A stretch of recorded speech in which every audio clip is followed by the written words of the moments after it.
Ouh les gars, ouh les gars, ça a été dur les frérots.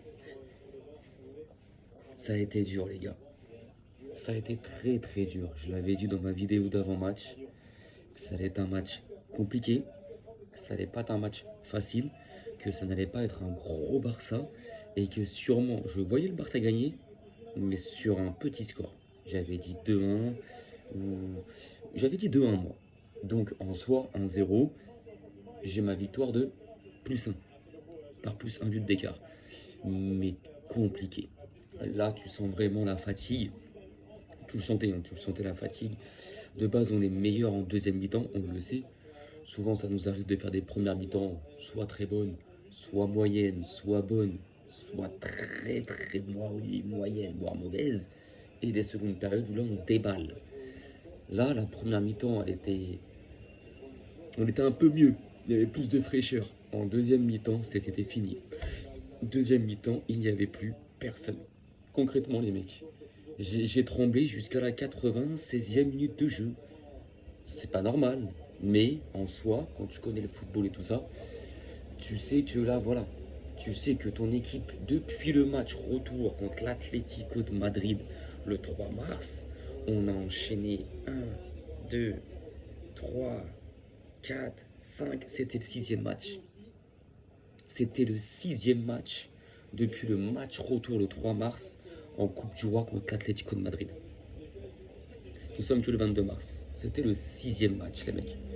Quand en face, le Rayo Vallecano, depuis le 3 mars, ils ont dû enchaîner 3 matchs. Quoi. Voilà. Donc c'est là que tu vois que physiquement, on était épuisé. Pedri, il est cuit. Il était cuit. Rafinha, il sort pas son match. Il sort pas son gros match. Yamal, il fait pas son meilleur match. Bernal, pareil. Fermin, pareil. Il y a juste derrière où on était costaud. On a une défense centrale, Koubalsi, Martin, égale de Maldini, Nesta, j'ai juré, et Johan Garcia. Juan Garcia, les gars, wow, je le dis, je le redis, je vais le redire, meilleur gardien du monde, j'ai juré. Il nous sauve, parce que le Rayo Vallecano, ils n'ont pas eu 10 millions d'occasions, nous sommes d'accord. Mais les quelques-unes qu'ils ont eues, les 3-4 qu'ils ont eues, elles étaient nettes et franches, et super dangereuses. Et à chaque fois, ils nous sortaient des parades de zinzin. Maintenant, oui, il y a un penalty sur Lamine Yamal en première mi-temps qui n'est pas sifflé sur une faute de Pathé 6. Et ça, je comprends pas comment tu peux pas siffler. Le mec, il passe. Hein. Lamine Yamal passe, il est dans la surface, crochet extérieur, il passe. Le ballon passe, Lamine Yamal va passer. Pathé 6 qui met sa jambe en opposition, croche pas, penalty. Voilà. Et en gros, non, l'arbitre, non. L'arbitre, non. Mais enfin bref, en deux cas de ça, derrière, on a été costaud. On est sur 15 victoires consécutives au New Camp, record battu. Ce record, il datait de la saison 60 et quelques, dans les années 60. Ce record était fait. Donc là, concrètement, les gars, ça a été un match de combat, de bagarre.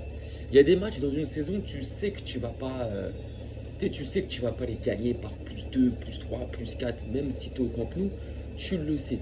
C'est une éventualité. Tu le sais. Et ben c'est ce qui s'est passé aujourd'hui. Et moi je le savais parce que ma vidéo d'avant-match, je disais, je ne voyais pas un grand Barça, je ne voyais pas une grosse victoire, je voyais beaucoup de fatigue, je voyais le minima et je voyais une victoire du Barça sur un petit score, 2-1. Voilà. Ça a été 1-0. Et ça a été un match, waouh, waouh, ouais, compliqué, hein. Compliqué les mecs. J'ai bien aimé le match d'Arroyo, faut le dire, parce qu'on est toujours là, présent à dire et à le critiquer quand il fait des mauvais matchs. Moi concrètement, bah, j'ai bien aimé son match. Il a été costaud, il a été bon. Alors quand je dis offensivement, c'est dans la ressortie de ballon. Il l'a pas fait n'importe quoi. Il l'a pas fait n'importe quoi, tu vois. Il n'était pas là à dégager boum devant. Il essayait toujours de chercher un circuit de sortie de ballon, tu vois. Et dans cette jeu, il a répondu. Défensivement, il a répondu présent. Donc non, concrètement, on a vu un beau Arroyo ce soir. Koubalsi Martin, pareil. Cancelo, pareil.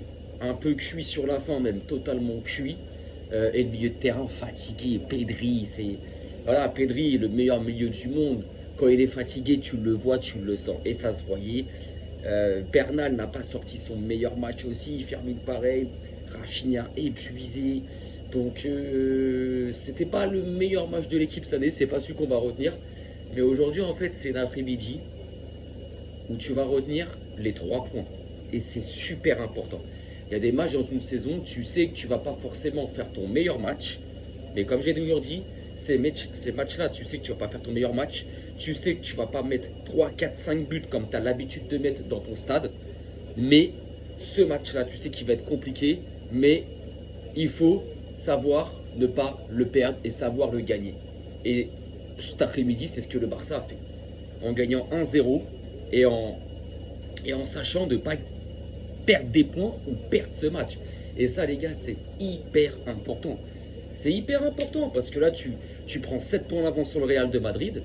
Le Real qui ce soir reçoit l'Atlético de Madrid. Alors pour moi, le Real va le gagner ce match-là. C'est dans l'intérêt de l'Atlético et dans l'intérêt de Diego Simeone. Voilà pourquoi il l'a dit en conférence de presse. Il n'a pas dit qu'il allait faire gagner le Real, mais il a dit qu'il allait faire tourner. Pourquoi?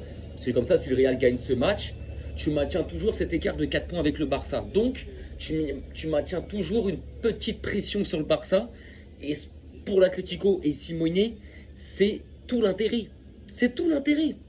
Comme ça, tu arrives en quart de finale de Ligue des Champions, tu as un Barça qui peut être fatigué, qui peut être... Donc c'est l'intérêt de maintenir cette pression. Maintenant, je dis pas que c'est ce qu'il va faire, mais ce soir, je vois le Real gagner. Maintenant, pour nous, pourquoi c'était important de gagner? Parce qu'en face, ce soir, c'est quand même l'Atlético de Madrid, qui, rappelez-nous, avait mis un 5-2 au Real au match aller. Et l'Atlético de Madrid, même si elle décide de pas forcément... Pas si elle décide, si elle peut garder et faire un match nul au Bernabéu. Elle en est capable. Elle en est capable, cette équipe-là. Elle est capable de défendre tout un match sans même attaquer, voire attaquer qu'une fois ou deux fois, sans être dangereux de sortir un match de merde, mais de défendre comme le Catenaccio dans les années 90 et de partir de ce match-là avec un point. Donc voilà pourquoi aujourd'hui c'était très important, nous, de notre côté, de prendre les 3 points.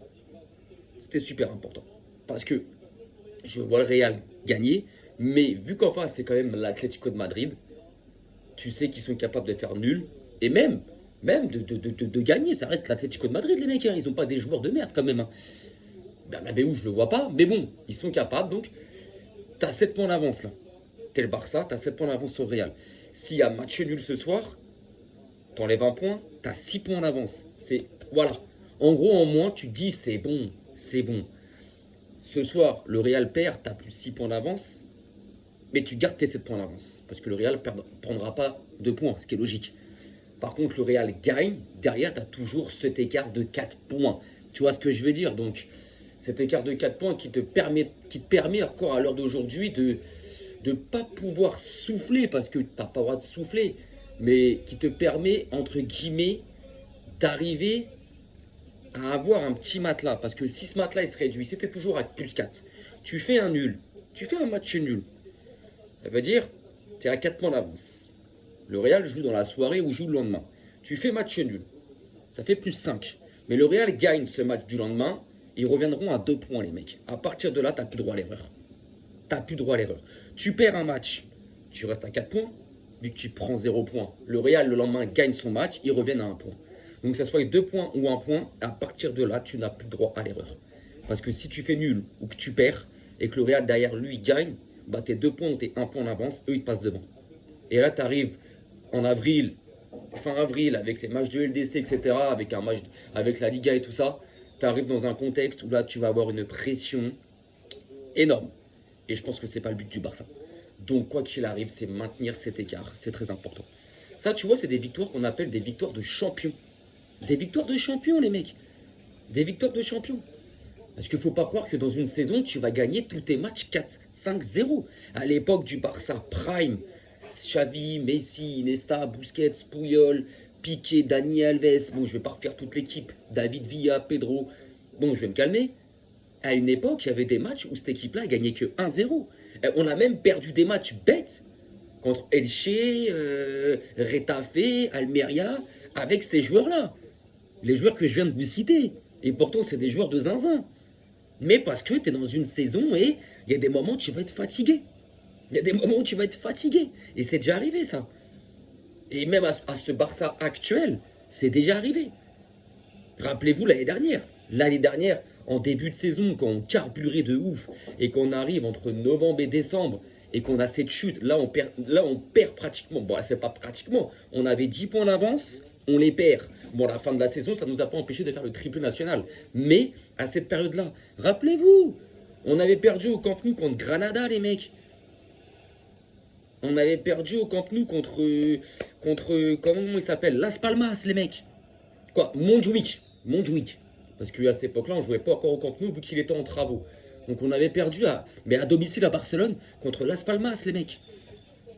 Contre Las Palmas, les mecs. Ils mènent 1-0, on égalise à la 68e et à la 69e sur l'engagement, ils mettent le deuxième but. Donc vous voyez, il y avait des matchs comme ça où tu vas les perdre. Et là, c'est des victoires super importantes. Ok, t'as pas fait ton plus gros match. Ok, devant ma télé, j'ai eu peur. J'étais pas. Ouah, c'était pas comme d'habitude. Mais tu le sais. Tu le sais. Et ce que tu recherches et ce que tu veux, c'est les 3 points. C'est le plus important. C'est les 3 points. Voilà. C'est à un moment donné, il faut. Ça, toutes les équipes passent par là. Hein. Que ce soit le Bayern, que ce soit le Real, que ce soit City, Paris, Liverpool, ce que tu veux. Il y a des moments dans une saison où Arsenal, ce que tu veux. Hein. Il y a des moments dans une saison où ils vont avoir des périodes où ça va être compliqué, mais ils vont gagner ces matchs-là sur la plus petite démarche, genre 2-1 ou 1-0, ça veut dire par plus 1, victoire par plus 1, sur la plus petite démarche, mais derrière, tu as assuré tes 3 points. C'est le principal. Et une fois que ce match-là est fini, et bah hop, ça y est, on passe à autre chose. Bon là, ça va être la trêve, c'est ce qui m'énerve. C'est ce qui m'énerve parce qu'il y a la trêve internationale qui arrive. L'Espagne va jouer 2 matchs. Cette enflure de coach, de sélectionneur espagnol, José Luis de la Fuente, qui est un putain de pro-madridiste, qui quand c'est les joueurs du Real, les Espagnols du Real ou les Espagnols du PSG, il les laisse au repos. Mais quand c'est les Espagnols du Barça, il les prend tous s'il les fait jouer. Pedri, tu vois qu'il est épuisé. Vous allez voir que les 2 vieux matchs amicaux, c'est des matchs amicaux en plus. Donc on s'en tape. On s'en tape. Même si tu le perds 15-0 ce match-là et que tu fais jouer un bambin de 15 ans, on n'en a rien à foutre. Ça va pas perturber ta confiance d'avant Coupe du Monde. Mais vous allez voir qu'il va faire jouer les Pedri, qu'il va faire jouer des Olmo, qui va faire jouer des Lamine Yamal, Johan Garcia. Juan Garcia, on voit qu'il a une petite gêne au mollet. Pourtant, il a joué. Voilà pourquoi j'aurais été flingue, je ne l'aurais pas fait jouer, tu vois. Mais enfin, bref, il a joué, il a assuré aujourd'hui. Sans lui, aujourd'hui, on encaisse minimum 1 ou 2 buts. Enfin, bref. Et ben, tu vas voir que De La Fuente, il va le mettre. Il va le mettre. Il va le mettre. Pedri, il va le faire jouer les 2 matchs. Yamal, pareil. Yamal, pareil. Il n'en a rien à foutre. Quand c'est nos joueurs, il n'en a rien à foutre. Par contre, quand c'est les joueurs de la capitale madridiste du royaume, ou quand c'est les Espagnols de Ruiz ou autres du PSG, c'est repos, restez là-bas, récupérer. Par contre, quand c'est le Barça, non, venez en sélection, sur 95 minutes de jeu, jouez 93 minutes de jeu, on s'en tape. Donc c'est un peu saoulant en fait. À la fin, c'est un peu saoulant les mecs. Franchement, c'est gonflant.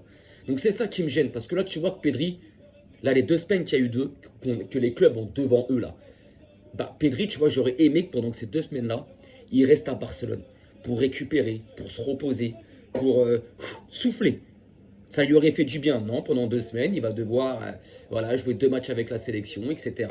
Lamine Yamal, pareil. Ça me saoule. Ça me saoule. Alors que Pedri, tu vois qu'il est soufflé et tout.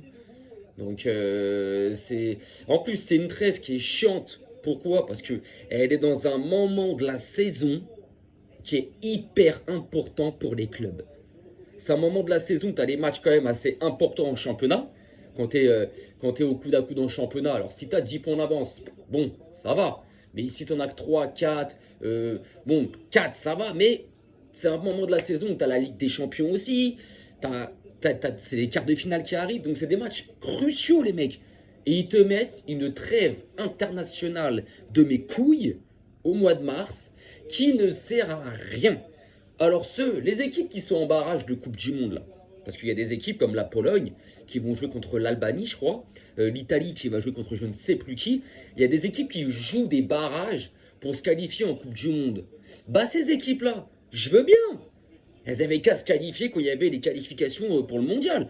Donc qu'elles ont un barrage au mois de mars, ça me paraît logique. Mais les autres équipes, comme la France, l'Espagne, le Brésil, l'Argentine, bon bref, l'Angleterre, l'Allemagne, tout ça, là, l'Espagne et tout ça, qui se sont qualifiés directement en phase de groupe et qui sont déjà à la Coupe du Monde, pourquoi tu leur mets 2 vieux matchs amicaux au mois de mars?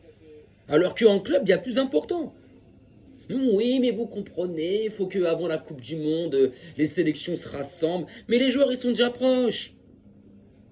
C'est les habitués qui vont à la Coupe du Monde. Et quoi qu'il arrive, au mois de mai, dans la dernière quinzaine de mai et la première semaine de juin, il va y avoir 2-3 matchs amicaux des sélections nationales. Qu'est-ce que tu nous pètes les pieds? Qu'est-ce que tu nous casses les pieds à nous mettre une vieille trêve au mois de mars? Pour les barragistes, je veux bien. Ces mecs-là, ils n'ont pas su terminer dans leurs 2 premières places de groupe. Et à jouer en barrage, normal, ok. Mais pourquoi tu vas pénaliser celles qui se sont qualifiées, qui sont déjà en Coupe du Monde? Mais faut... Ah, c'est bon, ça fatigue plus autre chose, ça pénalise les clubs. Et après, en plus, c'est le pire, c'est que le retour de trêve, t'attaques tout de suite la LDC, t'as une journée de championnat.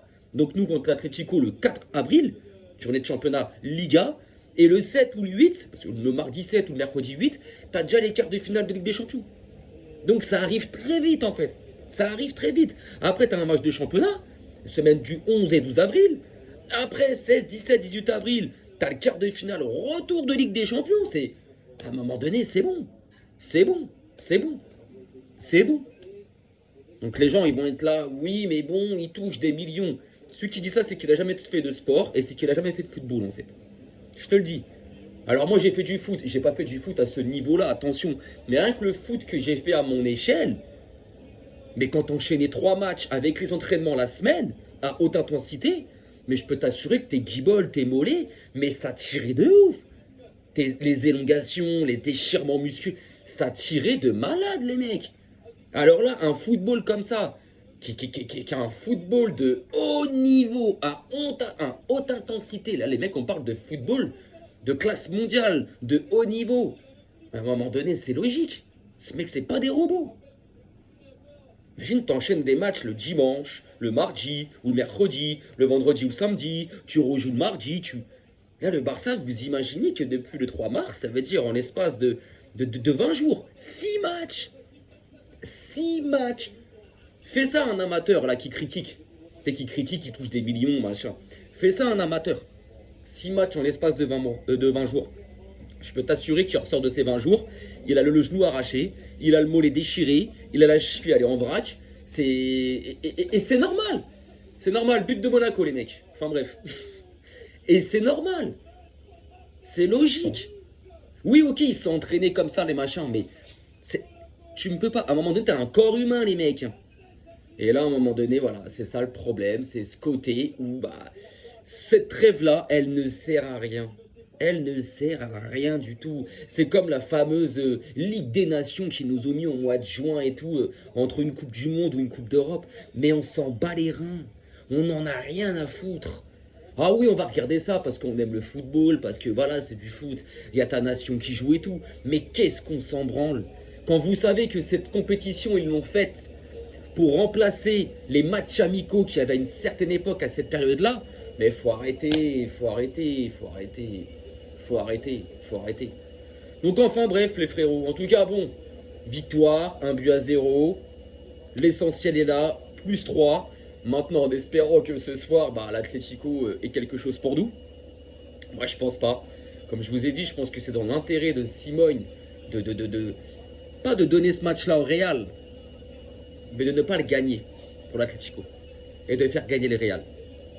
Comme ça, au moins, tu arrives derrière, tu maintiens cette petite pression sur le Barça du Real de Madrid à 4 points, entre guillemets, et comme ça, début avril, ils peuvent être... voilà. Parce que rappelez-vous que notre premier match d'entrée de jeu début avril, les mecs, là, la trêve, elle est du 22 et les mecs, ils reviennent le 1er ou le 2 avril. Et dès le 4, les frères, on joue le match retour de Liga contre l'Atlético, chez eux là-bas. Après, 3 jours après, on les reçoit en Ligue des Champions. Là, après, 3 jours après, on reçoit le derby de la Catalogne, l'Espagnol Barcelone, qui est jamais un match facile. Et 3 jours après ce match-là, tu joues ton quart de finale retour contre l'Atlético. Et frérot, et frérot, et frérot. Donc voilà, si on peut arriver frais, voilà pourquoi cette trêve à m'énerve. Voilà pourquoi cette trêve à m'énerve. Bon, en tout cas, les gars, quand même une après-midi assez, alors je dirais pas tranquille parce que le match n'était pas tranquille, mais l'essentiel est là. Plus 3, victoire, 7 points d'avance au classement. Maintenant, j'espère que pendant cette trêve, on va pas avoir de blessés. Parce que souvent, la trêve de mars, elle me fait penser à celle d'octobre ou de novembre. Vous savez, ces vieilles trêves là, qui servent à rien. Et à chaque fois, bah, tu reviens de cette trêve-là, les frérots. Et à chaque fois dans ton équipe, t'as toujours. Et c'est pas genre les petits joueurs, non. C'est toujours 2-3 joueurs importants qui sont blessés. Et ils sont pas blessés genre un match, non. Ils sont blessés genre un mois. Genre 3, 4, 5, 4 ou 6 semaines. Ah ouais. Donc voilà les frérots, je vous souhaite une bonne fin de week-end en espérant que ce soir, bah, un nul, moi je le prends. Un nul du Real vs Atlético, moi je le prends, j'aimerais bien. On verra bien. Passez une bonne fin de dimanche. Prenez soin de vous. Et allez, vedete les gars. Et Vizca le Barça.